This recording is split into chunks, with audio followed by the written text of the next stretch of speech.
The assisting minister is an important part of worship.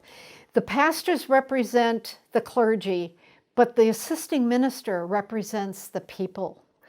And it is a wonderful thing to be able to serve God and serve God's people in that position. Generally, we'd like to get there 30 minutes ahead of the service.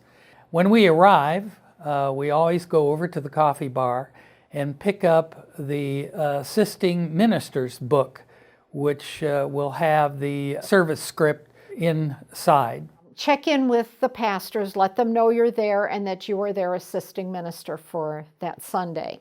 Then you want to go back to the sacristy, which is located behind the altar, in a room behind that wall behind the altar. And there are 2 cabinets that contain robes. As you walk in and face it, the cabinet to the right is the pastor's robes. The cabinet to the left is the assisting minister's robes. You need to go in there and find a robe that will fit you, one that's not too long, so you're stepping on it, but one that's not too short also. And then if you need assistance in putting on the robe, if one of the pastors is back there, they'll be happy to help you. Or you can come to the AV booth and they'll help you put it on.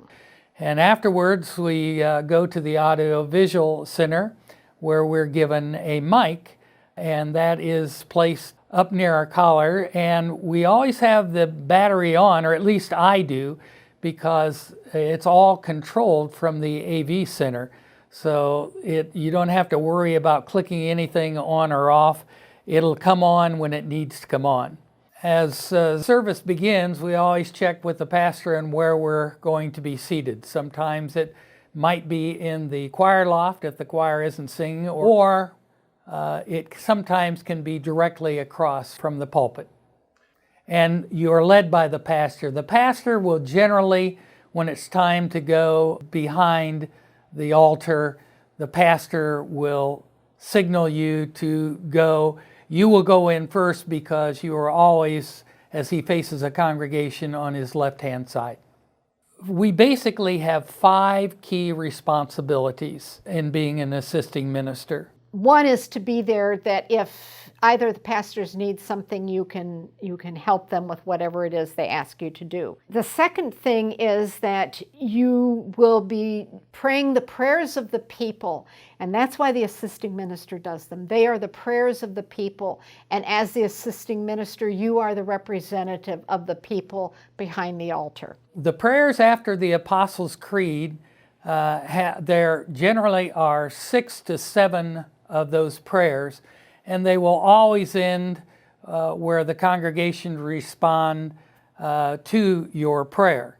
And I like to make sure that I have read over those prayers and understand what they are so that the proper inflection can be given for its reading. And you'll receive those on the Thursday before Sunday via email so that you can practice them and make sure that you know where you're going with them.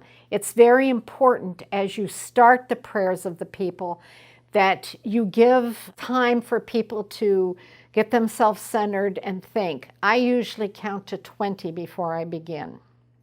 And then read the prayer, and then read whatever the response is, and then the people will respond to you. The very last petition, the pastors will complete and finish the prayers. There is a hand sanitizer that is in the back of the altar. And it's always good to make sure that you have your hands cleaned and are sanitary for the giving of communion.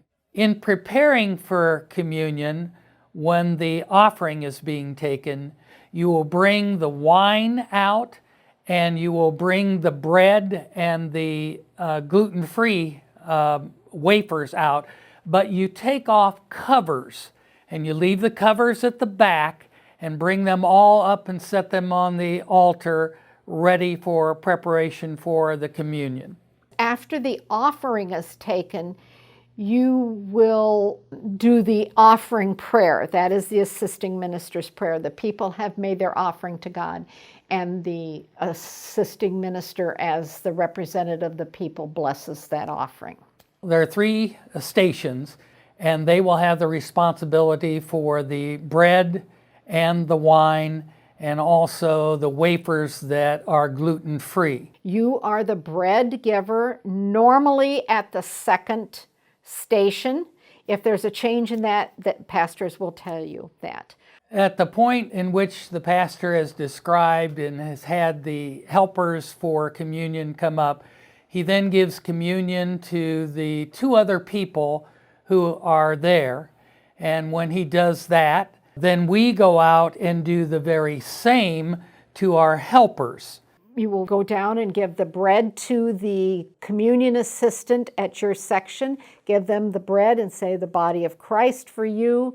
Then go back and set that on the altar. And then you will pick up the communion trays, go to the person, and you will say, blood of Christ shed for you. They will take their cup and drink, and then they will take the communion trays from you. At that point, you return to the altar, and you will take the bread, descend the steps, and stand on the floor. The communion assistant will move to your left.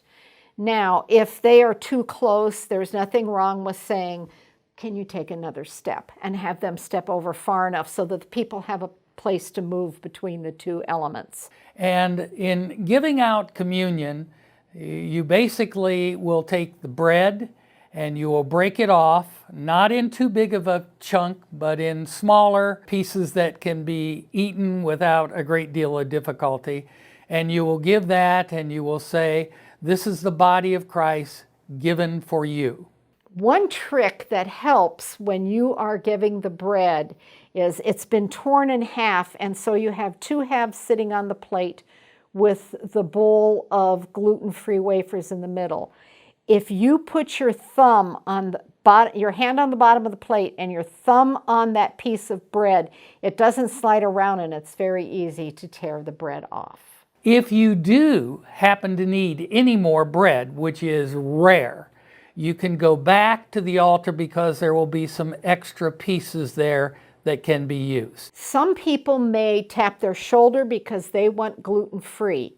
Because you have touched the bread, just move the plate forward to them with the bowl with the wafers in it facing out, so that they may reach in there and take their wafer so that you are not touching it and getting gluten on it. After everyone has gone through with the communion in your station, you will take everything back and begin placing it back on the back of the altar where the elements are, and make sure that they're covered. We always make sure that when we are done with communion, when the pastor comes back and he's the last one back, we'll always make sure that we have a piece of bread and one of the wine cups to give him for his communion. The next thing you do is you offer the prayer of blessing after the communion. The bulletin in the assisting minister book has all of your parts highlighted in yellow so that they're easy to find. All you need to do is look for the yellow highlight. Then we have a song that generally goes after that, in which before the last verse, the pastor will come around, signal you to come around to the front. We face the altar, we bow to the cross, turn around and walk out as the last part of the hymnal is being said. We will walk back to the baptismal font. At that point, when the last hymn is completed, then you will do the sending, and that is also highlighted in yellow at the bottom of the last page of the bulletin, and the people will respond, "Thanks be to God," and the service is over. Being an assistant minister is not a difficult thing. It's really something that as you do it a couple times, it almost becomes rote. But again, doing it is a way to serve the church, the body of Christ, and you probably will get as much out of it as the people will enjoying you doing your service to the church.